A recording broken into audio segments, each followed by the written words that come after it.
Happy Friday, Raider Nation. It's time for the weekend. That means what? We're just a little bit away from some football tomorrow as the Raiders roll down to South Beach. Yeah, they're rolling. Are they having drinks, Mo? Or no, they're there for football. And we're here to talk about Raiders football. Mo Moton, he is the national NFL reporter from Bleacher Report. Also, the Raiders columnist at sportsnot.com. You can follow him on Twitter at MOEMOTON. You can see it right there on the screen if you're watching us. Or you can follow me at LV Gully. If you're listening to us on our audio feed, subscribe, please. Give us a 5-star rating. Also, if you're on YouTube, subscribe, hit the notification bell. Okay, enough of that stuff. But we are here on this Friday because we're going to give you the gift of knowledge so that when you tune in to the Raiders game tomorrow night, you can focus in on a couple guys who might be fighting for their roles, or for a couple guys we think we just want to see play to see where they're at. So, Mo, let's dive in and talk about the top 3 guys. We'll start with your first player, if you will, please. Inform folks of who you're going to be keying in on tomorrow night when the Raiders kick off in Miami. I briefly mentioned him during Thursday's show, Rock Ya-Sin, who came back to practice on Wednesday. A lot of people, Rock Ya-Sin to start. I'm not as high saying that he's going to be a lock there, simply because if Anthony Averitt is on the field, I think he has a chance to kind of wrestle some snaps away from him. Had an up and down year last year with the Colts. He's basically the third cornerback on that depth chart. So I want to see how well he plays. Is he back up to speed after missing some time? Can he solidify that starting role and basically start the season off on the right foot? I think it's very important for him to get some snaps because, again, he has to get back up to speed. Absolutely. And that's a good one. Best name in football still my favorite name. I wanted the Raiders just to draft him so I could say the name a lot. That's how much I like his name. But yes, huge player with such upside. And so I agree with you. I want to see him out there. I want to see him. I want to see Trayvon Mullen a little bit coming off that foot injury. I want to see him break full on that foot and see how it works in the game of play. So we'll see that. My first guy I'm going to give you is someone you also mentioned on Thursday's show, and we've actually talked a lot about over the last week, and that is running back Kenyon Drake. I think he's fighting for a roster spot. He might already be, oh my gosh, there's a fly in my studio. He might already be on the outside looking in. So to me, as you so finally pointed out last show, Mo, if he plays a lot of snaps in this game against Miami tomorrow night, that tells me they are actively shopping him, trying to get out a little bit of that salary so they can go out and spend and either trade or sign free agents to fill some of those defensive spots and, of course, address some depth on that offensive line. Yeah, and I totally agree with that. It's a matter of if he's playing 3 quarters with a bunch of third stringers, that's a red flag. But just to bounce back off of your pick, my second guy, Bilal Nichols. Like Rock Ya-Sin, came back to practice on Wednesday, spent a lot of time on the PUP list. The Raiders fans obviously happy to see him back because the defensive line has been the talk leading up to this game tomorrow. So I want to see what he's got. Can he fix some of the problems in run defense? Can he apply some pressure on the interior, because the Raiders need that between Max Crosby and Chandler Jones?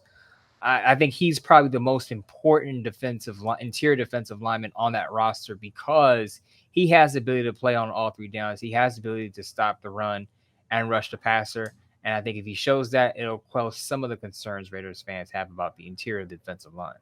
Yes, absolutely. All right, moving to my second player to watch in this Dolphins-Raiders matchup, it's Jermaine Illumina. I want to see him at right tackle. I want to see him out there because I think he has the opportunity to win that job. And if he can play well enough, he might be able to just save the Raiders some money so that they can invest it in other places. They still need some depth there. I still would like to see them, as we've said for 2 weeks now, sign a veteran for that offensive line, especially that right side. But Mo, I know you've talked a lot about his performance. I like what he's done. I like the improvement. I like everything about what he's done. Does he make some mistakes? Of course he does. Every offensive lineman does. It's not an easy position to play. But his progression to me has been pretty impressive through this training camp and in through these 2 games. Yeah, absolutely. The fact that he could play inside and outside, I think, is valuable to the team. I think he could be their emergency right tackle if they aren't completely sold on Thea Mumford or Alex Leatherwood. I think he's probably the safest guy to put there unless they bring in someone else off the scrap heap. I think they trust him because he's played with the Yeah. Patriots for 2 years. He played the right tackle position under Josh McDaniels, and they brought him back for a reason. Now, if he's your starter, he's more of a placeholder than a long-term solution, but at least you can depend on him, right? Well, and the depth, right? Because even though Josh McDaniels said they had depth, but he is there. If he can play solid at right tackle, then you say, okay, now if we go get a guy, if there's somebody out there that we can go come in who's a bona fide starter there, because Illuminor can move around, to your point, now you start to build that kind of depth you need in the trenches to really win up front. Yeah, and I said this on a previous show. He reminds me of Denzel Good, where he could play a right tackle, he could play inside. He's reliable, versatile, and I think with Denzel Good retired now, he's the new Denzel Good coming back to the Rays, I should say, under the new regime. But just to stay on that right tackle position, the third guy that I'll be looking at is whoever starts at the position, whether it's Jermaine Illumina or Thayer Mumford or Alex Leatherwood. Just a quick update on the position. Tashawn Reed of The Athletic said on Wednesday that Thayer Mumford took most of the first team reps before he got banged up late in practice. And Alex Leatherwood was mostly with the backups. So there were a lot of people on our post-game show after the Vikings game saying, oh, just because Alex Leatherwood was playing with the third and fourth stringers doesn't mean anything. He could start week one. And I think it's clear that he is not in the front-running position for that spot. No. I mean, we started off training camp where he was behind Brandon Parker. Brandon Parker, before he got hurt, was taking most of the first-team reps. Now he's taking most of the backup reps, and Thayer Mumford is taking most of the first-team reps in a recent practice. That should tell you something. So whoever starts at right tackle against Miami, that may tell us a lot about how the Raiders feel about the position, who's the front runner there. That's a great point. By the way, still nothing on Brandon Parker. I know Raider Nation kind of doesn't care. They'd like him to go away. But interesting that we've heard zero about it, maybe because people realize he's not the answer there, and so they don't care as much. But usually you get some sort of update, but that's not a good sign for him. That no one's even talking about. Nobody asked the question, and the coaches haven't given us an update either. I think it's a sign that either he is actually going to eventually go on IR, because usually sometimes a player gets hurt and you don't hear anything about it. It's real quiet. It kind of reminds me of Richie Incognito last year. Yes. Remember? He got hurt. Great example. You didn't hear a lot about him. It was kind of tight-lipped. I think Brandon Parker, if he's not back at practice in the next week, it's a possibility he may actually go on IR. The interesting thing, though, if they were really worried about Brandon Parker, I'm not sure why they wouldn't bring in a right tackle if they felt like he would be gone for the year, because they did resign him to a decent contract for a backup. So I felt like if they were really concerned about him, they would bring in at least a right tackle for a tryout, and they haven't done that yet. So it's up in the air with him. I don't know what's going on there. So, Mo, my third guy is a guy, just because I have a soft place in my heart for him, and I know you do too, and it's not been going well for him, and that is a Meek Robertson.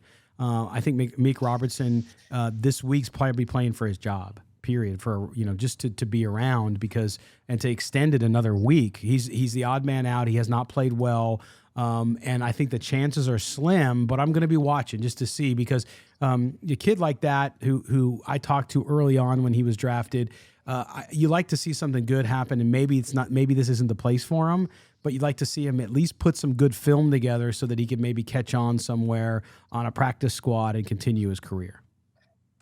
Yeah, and I wrote about that at the beginning of the week, that I think I have Sam Webb ahead of Meek Robertson. I think actually Sam Webb could leapfrog Meek Robertson and cause Meek Robertson to lose his roster spot. And I own up to that. A lot of Raiders fans know I've been a guy who said give Meek a chance and maybe he could show you something. But after his performance against the Vikings, I can't defend him anymore. He had two mental errors, as I pointed out. The play action play where he bit on that, and then he had a holding penalty. It's just not a good look with a coaching staff that's harped so much on details and not making mental errors. And he made two mental errors on one drive. It just wasn't a good look. And as you said, I don't think even if he has a decent game against the Dolphins, I still have trouble putting him on the roster. It just could be a showcase that maybe he can catch on somewhere else. Another team will like what he did. Yeah, that's what you got to hope for, is that he can put some good film together so that your most recent stuff is good and you can catch on, maybe get on a practice squad and stick around. I mean, that's a lot of guys do that, sometimes stick around for 4 or 5 years before they get back on an active roster and contribute. So hopefully that happens. Another thing, though, I want to mention, because we talked about Kenyon Drake in this game against the Dolphins tomorrow night, and we talked about if he plays a lot, it's a bad sign for him at the Raiders. Good for the Raiders from the point that they can create more value, which he already has intrinsically. But there are guys, I think, who might play quite a bit, and it's a good thing. And I think one of those guys was the star of the game last week, and that's DJ Turner. I think DJ Turner will get a lot of snaps because that position, as we talked about on Thursday's show, very competitive wide receiver. But I think these coaches like what he's doing. He showed out last game, and I think they now get to the point where, like, okay, show us again. And if you are consistently doing this, even against, second and third stringers in the preseason, then he continues to help himself and make that wide receiver room even more competitive. Yeah, 2 things I want to discuss here. The big question now is, do the Raiders keep 5 or 6 wide receivers? If they keep 6, I think DJ Turner has a great chance of being one of those 6 because he can contribute on special teams as a returner.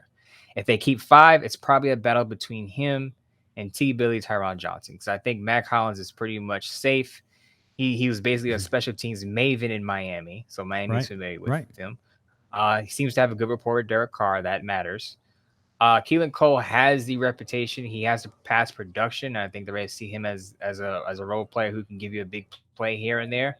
Had a pretty decent showing against the Vikings. So I think it comes down to DJ Turner and Tyron Johnson. Both guys have some speed, which is something that the Raiders wide receiver core lacks.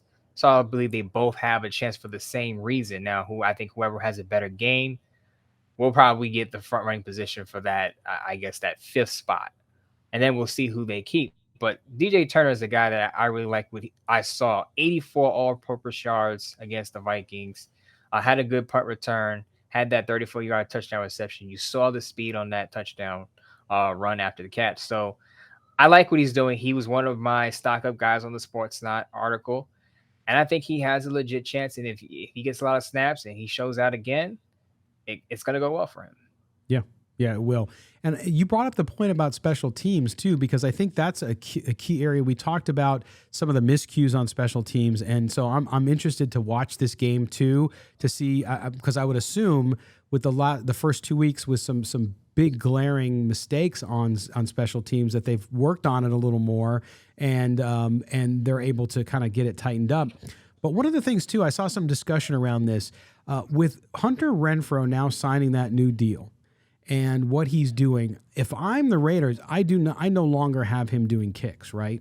Punt returns as well. And so I think this is where a guy like DJ Turner or Tyron Johnson, one of those guys, or Hollins, are so important, because you're losing that Renfro piece on the punt return side of it on special teams. You need somebody to fill that spot. You need somebody who's going to be able to create there with the new kicking rules and all the rules in the NFL. It's harder these days. But nonetheless, that's another reason why these wide receiver roles are so important. Yeah, and definitely Hunter Renfro is one of the slipperiest guys I've seen do punt returns. So He's hard to bring down. Not the fastest guy, but he's hard to corral and bring down. But as you said, I don't want that guy getting hurt, because all respect to Mac Hollins, Caitlyn Cole, DJ Turner, and Tyron Johnson. But if one of those guys has to be your wide receiver 2 all of a sudden, no. Even though you got Darren Waller there, you don't feel as comfortable with that. So keep Hunter Renfro healthy and on the field. No, it's like having a plane with 4 engines and you lose one. Yeah, you can fly with 3, but you're not going to be as good as you are with 4. And so you want to keep Hunter Renfro healthy. And even though he did it for the team before, and we all loved watching it, to your point, because he was so elusive and his feet are so quick, it's not something you want to do. So it'll be interesting to see who develops there and how they address it. I want to see in this game what they do on special teams as well, from your point on Tuesday, which was lanes, keeping the lane integrity on kickoff and punt, because that's been an issue. And so some of those guys, and again, some of these guys will earn their roster spot by their special teams play. And so you want to see that, and some of these guys are going to have to do that if they want to make the roster. Yeah, special teams is someone reached out to me on Twitter. I forgot his Twitter handle. Shout out to him though. He said he wanted to hear national media talk more about the Raiders and even the beat reporters just talk more about the Raiders special teams issues. He feels like not a lot of people have touched on it. And kudos to you because you're the guy who wanted to bring it up and do a segment on it. And you're like, yeah, people don't want to hear about special teams, but it's important because if you remember the Green Bay Packers in the playoffs earlier this year, they lost that game to the 49ers partially because, well, a large part because of their special teams unit. And that's why they brought in Rich Bisaccia to fix that problem. So the Raiders have some issues to work out in that third phase of the game. They do, and they can, again, close games in the NFL sometimes, nobody wants to leave it to a kicker, but sometimes it's field position, right? Sometimes it's a punt late in the game when you have a small lead, and you got to keep the defense in a better position to help win the game for you instead of giving the offense a short field. So that's why it matters, and so I'm going to be watching that as well. Well, Mo, it's good. It's just football, and I know we're going to be back on Saturday, which will be like our 5th day in a row. We didn't think we were going to do 5 days in a row, but we're just so jazzed up because you guys keep us going. You guys are like our gasoline, right? I mean, it's been amazing, dude, with the Odyssey Original Podcast. Our audience has grown so quickly. We had a great core audience, and we still hear from all those folks, but the audience has grown so quickly, and they're so interactive. Right, and I try to drop in when the video drops on YouTube to interact with people. So please join us in the live chat when these videos drop because I try to interact with everyone, even on Twitter. Sometimes you guys give feedback there, and we try to answer questions as much as we can when Scott doesn't yell at me about answering too many questions and not leaving enough content for the show. So we try to interact and make it fun and make it worthwhile for you guys. We do. Absolutely. Thank you guys for your support. As always, it's just huge. And it really keeps us going. It gives us the energy. We both work hard at what we do. And we have multiple things that we do. So we're doing something all the time. And so to do this and to keep the energy we have, it's all because of you guys. You guys keep it going. And we certainly appreciate that. And I know Mo and I will forever be grateful for that. And we'll continue to give you our best. And believe me, even we try to thank everybody who gives us kudos. We try to interact with people who give us good criticisms too. Like if we forget something or if you disagree with us, we love that. Like we love the respectful debate because we're wrong all the time. At least I am. Mo's always right. I'm wrong. But we get a chance to interact with you guys, and it's awesome because that to me is what Raider Nation is all about. It's all about being family and talking and just sometimes say, no, you're full of it. But at the end of the day, we could sit down and have a beer together. So thank you for that. And we appreciate it. And we look forward to doing it again. So, Mo, we'll see you. And, of course, Murph will join us after the game. This week, I'm hoping, and I'm pretty sure, 99%, that we won't have a technical. We had a technical issue after the last game, which drove me nuts. I didn't sleep the whole night because of it because I'm a perfectionist when it comes to that stuff. But it's going to be fun to climb back on with Murph and get his opinion on that. And take a look at what the Raiders are up to, what they were able to accomplish this week. Yeah, Murph adds a great touch to the show from the fan perspective, and I love having him on because he always brings something to the table that I didn't even see, that I didn't notice because he has that fan perspective. Because we kind of identify as the professional journalist types, and it's always good. And I don't like the divide of fans and journalists. I like to. As you said, it's a community. We're all in this together, and Murph just brings another side to it that I often enjoy. Well, and I love it because Murph never candy coats anything. When things go well, he's going to cheerlead, and that's totally great. Like, that's fine, and he should. If Derek Carr goes out and throws 8 touchdowns and passes for 600 yards, great.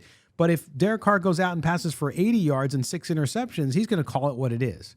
Right. So that's what I love about him. That's why he's on this show with us, because he's honest. You're always going to get true feelings. It's not going to be rose or silver and black colored glasses. It's not going to be overly negative. It's not going to be overly positive just for the sake of it. He's going to give it to you like it is. So we appreciate that. And we look forward to doing with you. That'll be right after the game on Saturday. It'll be live. That one we do absolutely live, which will be this fly still coming through my studio. We do that live on YouTube, and we do it on Twitch now. So it'll be this week starting on Twitch. So if you're a gamer or you like watching your stuff on Twitch, you'll be able to see us there as well. And we'll interact live with you too. We'll answer your questions as they come in, and in addition to when we premiere videos during the week. All right, Mo.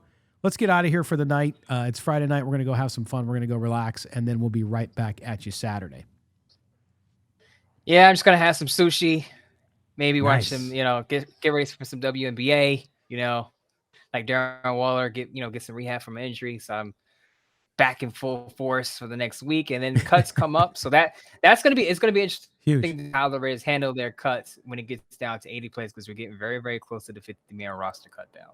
Absolutely. Yeah, it's going to be a big week, and we'll have lots of coverage of that and more, I am sure. All right, for Mo Moten, I am Scott Branson. As always, make sure you subscribe to the show, whether you're on audio, whether you're on video, it doesn't matter. Just please do that for us and give us a 5-star rating if you're listening to us on Apple or Google or Spotify, wherever you get it. Please do that for us. And if you're on YouTube, subscribe, hit the notification bells, and get your friends at Raider Nation to subscribe wherever you're listening or watching this show. We certainly appreciate that. Until next time, have a great weekend, Raider Nation. Be good to one another. Be positive. It's a good time to be alive. It's a good time to be a member of Raider Nation. We'll talk to you tomorrow.